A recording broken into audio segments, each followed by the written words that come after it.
இந்த சேனல்ல வரப்போற நியூ வீடியோஸ் பத்தி தெரிஞ்சுக்கணும்னா வீடியோவை பார்க்கும்போது அந்த வீடியோவுக்கு கீழே இருக்கிற சப்ஸ்கிரைப் பட்டனையும் பெல் பட்டனையும் கிளிக் பண்ணுங்க.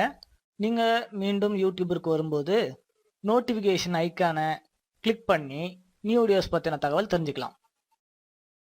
வணக்கம். இந்த வீடியோவில் எக்ஸல் டேபிள் யூஸ் பண்ணி எப்படி டேட்டாவை சம்மரைஸ் பண்ணுறது அப்படின்னு சொல்லிட்டு பார்க்க போகிறோம்.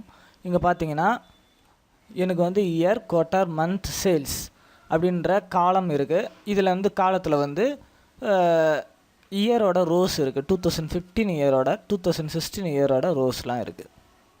சரி, இப்போது இதை நான் டேபிளை யூஸ் பண்ணி டேட்டாவை சம்மரைஸ் பண்ணணும்னு நினைக்கிறேன். அதனால் நான் என்ன பண்ணுறேன், எதனா ஒரு செல்லை நீங்கள் செலக்ட் பண்ணிக்கோங்க. எதனா ஒரு செல்லை செலக்ட் பண்ணிவிட்டு இங்கே கண்ட்ரோல் டீயை ப்ரெஸ் பண்ணுங்கள். கண்ட்ரோல் டீயை ப்ரெஸ் பண்ண உடனே பார்த்தீங்கன்னா உங்களுக்கு இங்கே டேபிள் ரேஞ்சு செலக்ட் ஆகும். நம்ம டேட்டா ஃபுல்லாக செலக்ட் ஆகிருக்கா அப்படின்னு தெரிஞ்சுக்கிறதுக்கு ஃபஸ்ட்டே நீங்கள் பாருங்கள் மொத்தம் எத்தனை ரோ இருக்குது. 25 ரோ இருக்குது மொத்தம். சரி, அதனால் கண்ட்ரோல் டி நான் திருப்பி கொடுக்குறேன். இங்கே பாருங்கள் 25ன்னு வருதா பாருங்கள். 1லேருந்து 25 வரைக்கும் செலக்ட் ஆகிருக்கு. அப்போ டேட்டா ரேஞ்சு நம்மளது எல்லா டேட்டா ரேஞ்சுமே செலக்ட் ஆகிருக்கு. அது மட்டும் இல்லாமல் நம்ம டேட்டாவில் ஹெட்டர் இருக்கா அப்படின்னு கேட்குது. மை டேபிள் ஆஸ் ஹெட்டர்ஸ், இது டிக் அடிச்சிருந்தா இந்த இயர், குவார்ட்டர், மந்த், சேல்ஸ் அப்படின்றத ஹெட்டராக எடுத்துக்கும். சரி, இல்லைனாக்கா நம்ம இந்த நம்மளது ஹெட்டரே கிடையாது அப்படின்னா இந்த டிக்கை எடுத்துடலாம். இப்போ ஹெட்டர் இருக்கிறதுனால இந்த டிக்கை நான் அப்படியே விட்டுறேன். அப்படியே ஓகே கொடுக்குறேன்.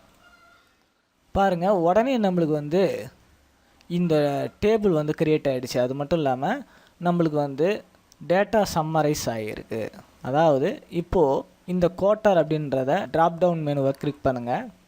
இப்போது செலக்ட் ஆல்னு இருக்குது. இதை நான் அன்செக் பண்ணிடுறேன். பண்ணிவிட்டு இதில் ஃபில்டரில் குவார்ட்டரில் 2 மட்டும் கொடுத்துட்டு ஓகே கொடுக்குறேன். இங்கே பாருங்கள், ஒவ்வொரு இயர்லையும் இருக்கிற செகண்ட் குவார்ட்டரோட மந்த்து வேல்யூ மட்டும் இங்கே காட்டுது. செகண்ட் குவார்ட்டரோட மந்த்து வேல்யூ மட்டும் இங்கே நம்மளுக்கு தெரியுது. சரி, இப்போது அது மட்டும் இல்லாமல் இங்கே பார்த்திங்கன்னா டோட்டல் ரோ இங்கே மேலே பாருங்கள் டிசைன்னு ஒரு டேப் வந்திருக்கும். இந்த டிசைன் டேப்பில் போய்ட்டு டோட்டல் ரோ அப்படின்னு ஒரு ஆப்ஷன் இருக்குது. இந்த டோட்டல் ரோ அப்படின்ற ஆப்ஷனை டிக் அடிங்க. பார்த்தீங்கன்னா கீழே இந்த ரோவோட டோட்டல் நம்மளுக்கு கிடச்சிடுச்சு. இந்த ரோவோட டோட்டல் கிடச்சிடுச்சு. ஏன்னா இது மட்டும் டாலரில் இருக்கிறதுனால இந்த வேல்யூவை ஈஸியாக கூட்டி நம்மளுக்கு கொடுத்துடுச்சு. சரி, இப்போ என்ன பண்ணுறேன் அப்படின்னு பார்த்தோம்னா இந்த டோட்டலை கிளிக் பண்ணுங்கள். பாருங்கள், ரைட் சைடில் உங்களுக்கு ட்ராப் டவுன் மெனு ஒன்று வந்திருக்கும். இதை கிளிக் பண்ணுங்கள். இப்போது சம்முன்னு இருக்குது. இந்த ரோஸோட சம் மட்டும்தான் இங்கே கிடச்சிருக்கு.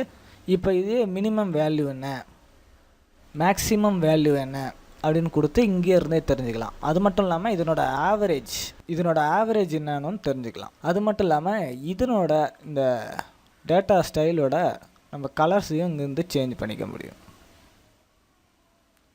இதில் எந்த கலர் வேண்டும்னாலும் நம்ம செலக்ட் பண்ணிவிட்டு அப்படியே கிளிக் பண்ணோம் அப்படின்னாக்கா அந்த கலர்ஸ் அப்ளை ஆகிடும். அந்த டேட்டா கண்டிஷனல் ஃபார்மேட் அப்ளை ஆகிடும். அது மட்டும் இல்லாமல் இங்கே பாருங்கள், இந்த டேபிளுக்குன்னு ஒரு நேம் வந்திருக்குங்க. இந்த டேபிளோட நேம் இதுமாரி எத்தனை டேபிள் வேணாலும் க்ரியேட் பண்ணிக்கலாம். அந்த டேபிளுக்கு தனியாக ஒரு நேம் கொடுத்துக்க முடியும். இதே பார்த்தீங்கன்னா ஹோம் அப்படின்ற ரிப்பன் டேப்பில் இங்கே பார்த்தீங்கன்னா ஸ்டைல்ஸ் அப்படின்னு ஒன்று இருக்கும். இந்த ஸ்டைல்ஸ்லேயும் பார்த்தீங்கன்னா ஃபார்மேட் அஸ் டேபிள்னு இருக்கும். இங்கேயும் உங்களுக்கு இதே டேபிள் ஃபார்மேட் கிடைக்கும். தேங்க்யூ ஃபார் வாட்சிங். மீண்டும் அடுத்த வீடியோவில் சந்திக்கலாம்.